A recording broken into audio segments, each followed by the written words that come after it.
Wow. How about that? Let me bring in our special guest joining us.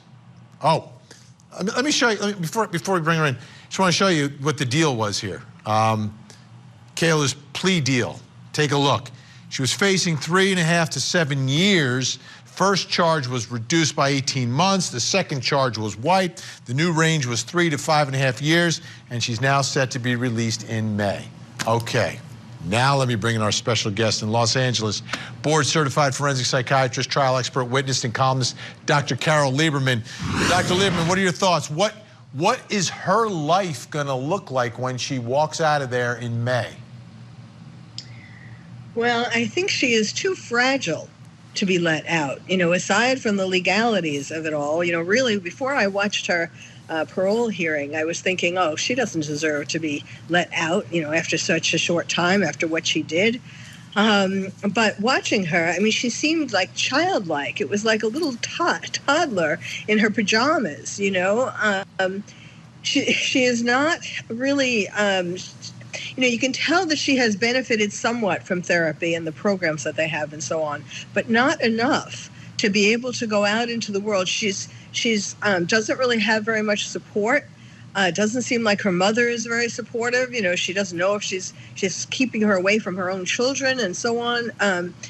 I think, you know, they're giving her a parole officer and a probation officer and programs, you know, still and for her addiction but she doesn't really have a direction. And then it was so interesting that her wish was to be a veterinarian, which is kind of sad, you know, that she started off like that and things happened and, you know, she's far from that. And I didn't think it was right for the person in the room to tell her that, well, you can still be that, because I might be wrong, but I don't think you can be a veterinarian when you have the history that she has. You could be probably someone who works with animals, like in a shelter or an assistant or something like that, but I hope she doesn't get disappointed when she finds out the reality that she might not be able to be a veterinarian. Yeah, and I think there'd be a bad combination putting someone who's clearly battled addiction problems for years, the ability to write some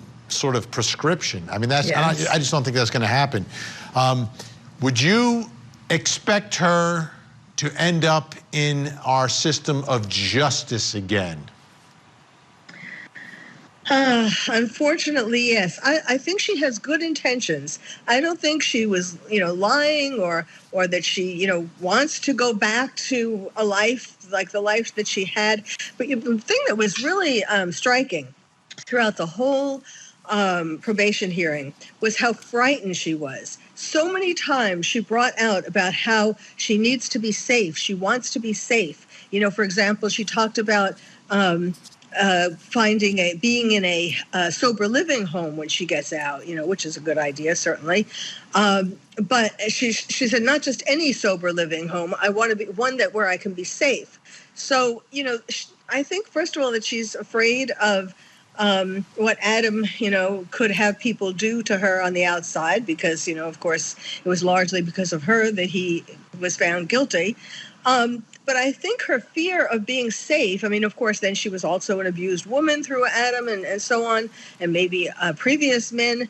But this need to feel safe, I think, starts from childhood, really. And that, you know, that might lead her into bad situations. And how about the addiction? Is it more difficult once you're free to stay sober?